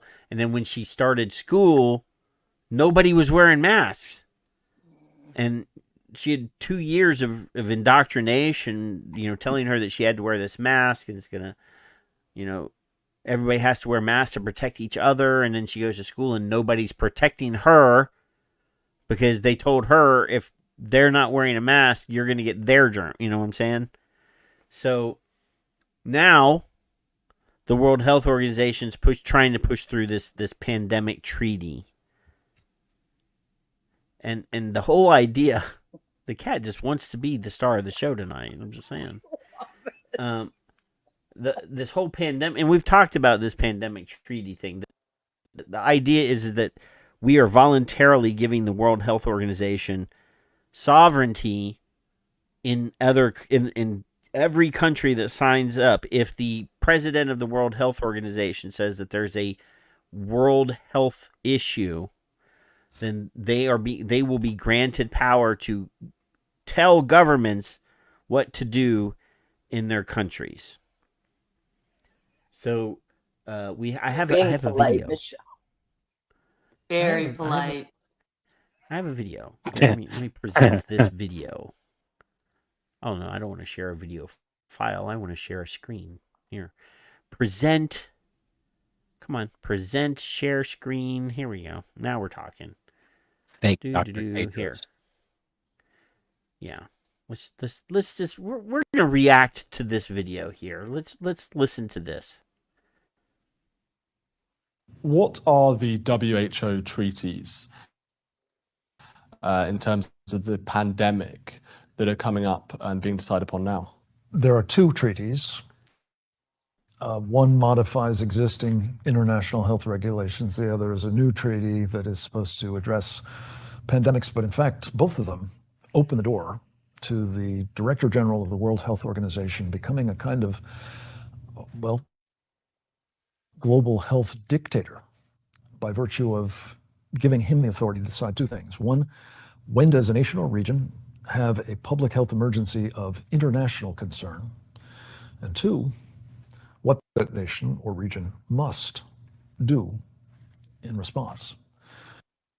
So this gives the Director General of the United Nations the authority to declare a international health issue, pandemic or whatever, and he can decide what that bar is, and then grants him authority to send orders to sovereign countries and say, this is what you have to do. Now, I'm pretty sure, now I know that Canada's democracy is different than our democracy is different. Everybody's representative democracies are sort of a little bit different. Not everybody's not exactly the same, but most of these are representative democracies where you vote for somebody and then they represent you in Congress or in whatever. Is Canada, is it considered a Congress or is it considered something else? Canada. Parliament.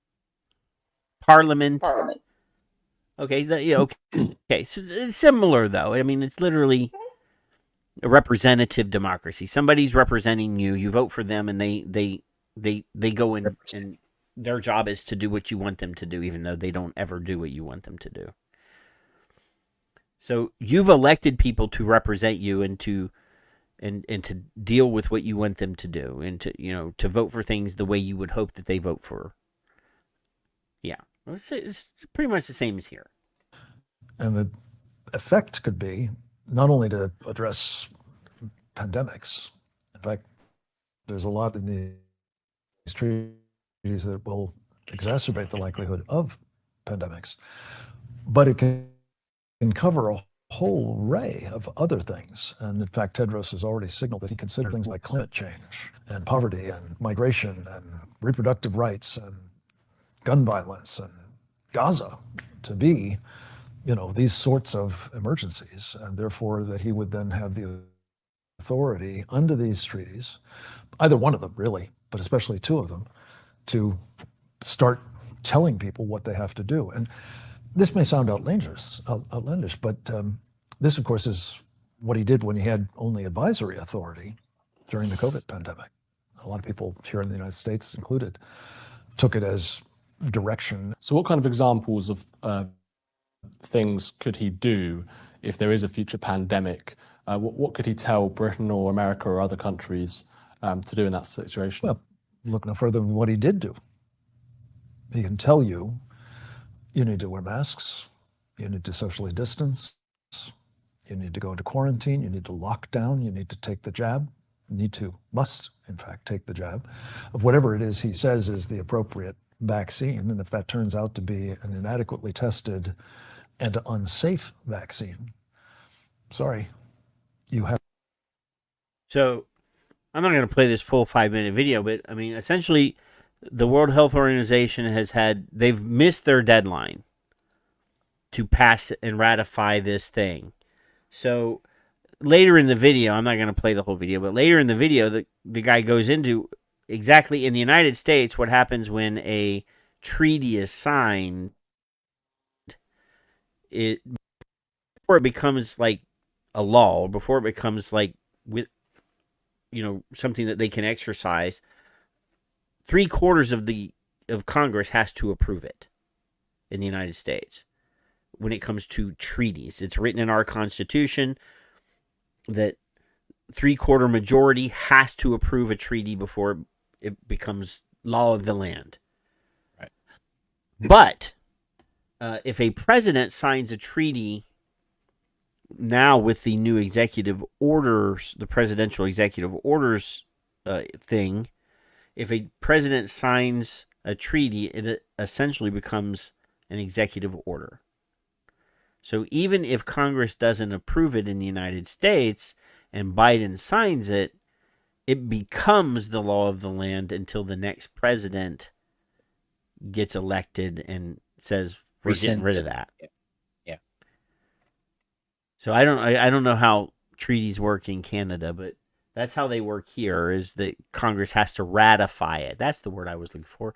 Ratify the treaty with 3/4 of a majority. So the idea that somebody that I didn't vote for suddenly becomes like empowered to tell me or my legislators or my president or whatever what to do, that's something I ain't going to be a big supporter of. Not happening. He could say you can't have guns. Oh, that's never going to happen, buddy. He could say that in this treaty. They could say a lot of things. They could Out of say. my cold dead hands.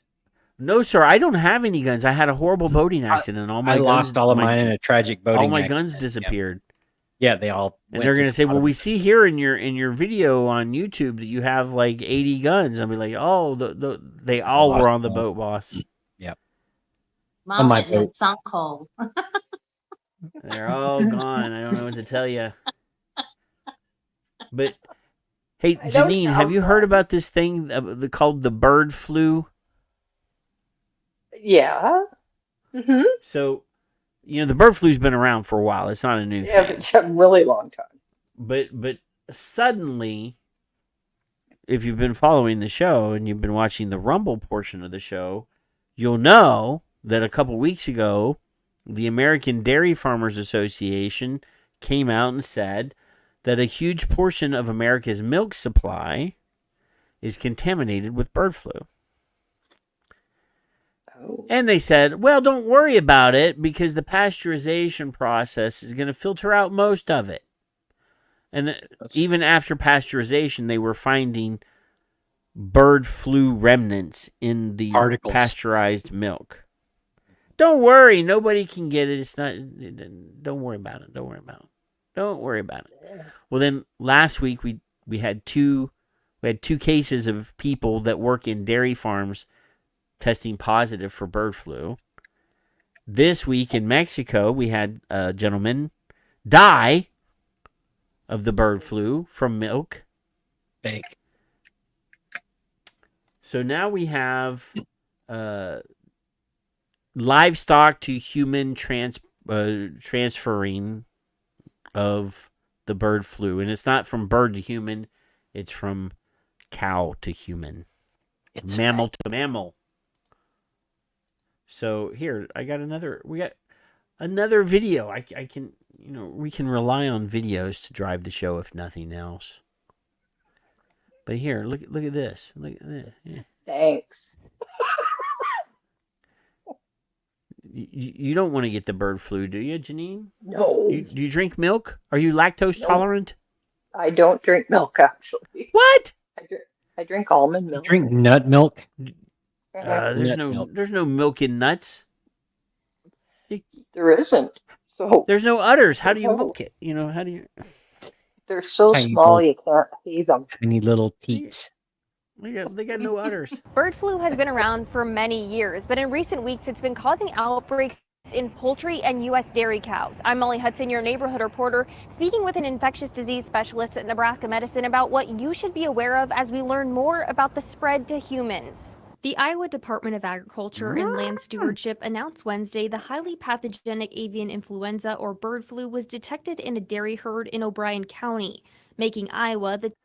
Now, if you look on that list in that little clip there, they found cows in South Dakota, Texas, Ohio, North Carolina, Michigan, Kansas, Idaho, and Colorado infected with this avian flu.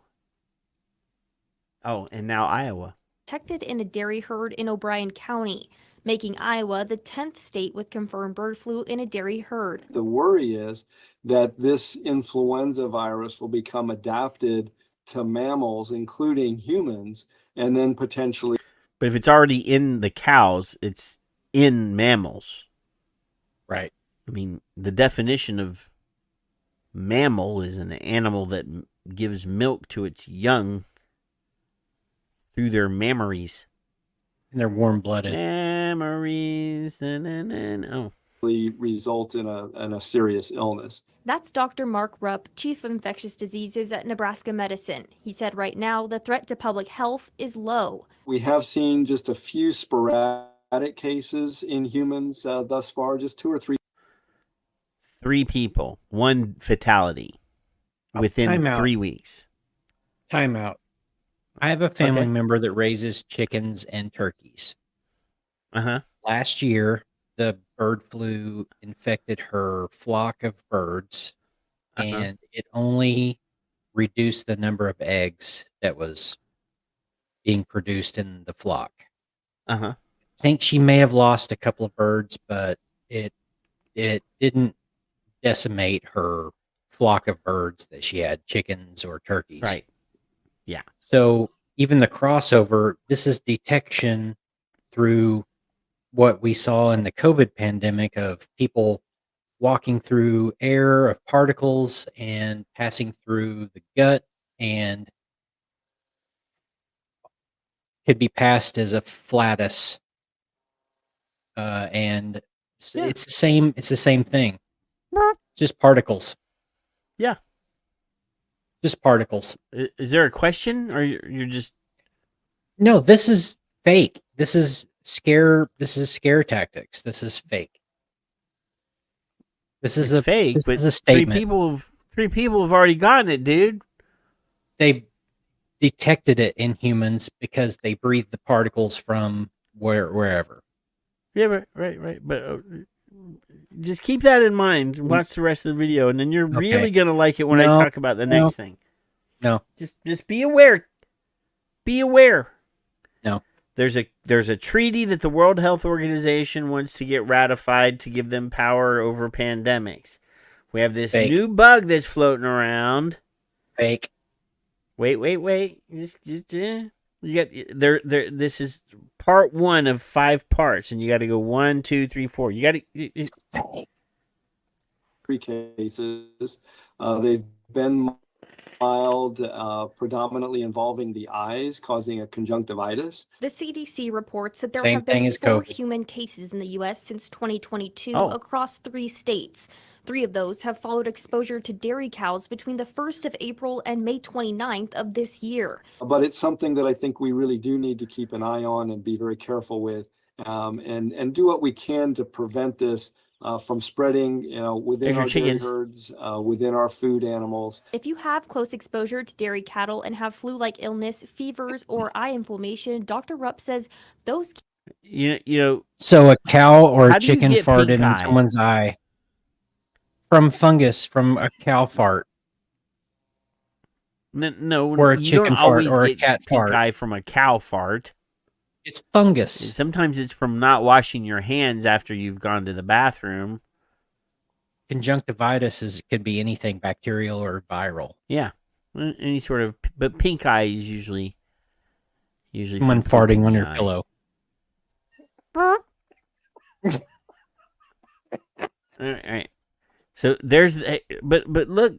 I promise you, there's a reason. There's a reason why this information's getting spread around, dude. You sound like the World Health Organization right now. No. When I show you the reason why all this is suddenly in the news, you're gonna go, Watch. I've So got a now pillow to there's- send you. I'm going to send you a pillow. Now there's a story from Austin. Now there's a story from Austin that they found avian flu in their wastewater. Particles. Yeah. Right. Yeah. Particle Man. That's a great song, by the way. They Might Be Giants. Particle Man. Do anything a particle can. But let me go down here. Here there's a story in the Atlantic. I'm waiting for it to load. There's a story in the Atlantic. How much worse would a bird flu pandemic be? So now we've bird flu pandemic. Then we get a story today from USA Today. Share this tab. And we scroll down. And it says here, U.S. government to fund Moderna's mRNA bird flu vaccine trial.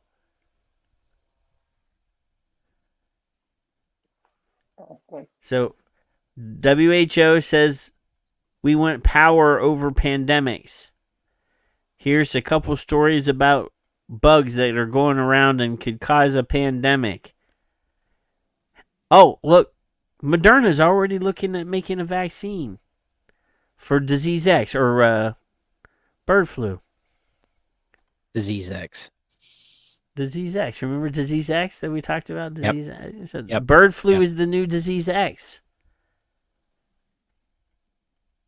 Everything's fallen into place now. They're going to have a vaccine ready from Moderna, the mRNA thing that may or may not actually work. I mean, I can't say whether it does or does not work, boys and girls, because I never got the Rona. And I did get a shot. All 4 of them. 4 shots. So I can't say whether or not the damn thing works or not. I don't have any heart problems. Apparently, some people believe that they cause heart problems. Oh, Rod, you need to go over to Rumble. I forgot to turn that off. Go over to Rumble and Rod, turn it off. Because go over I'm the going to get in Rumble. trouble. Hey, I gotta so remove it.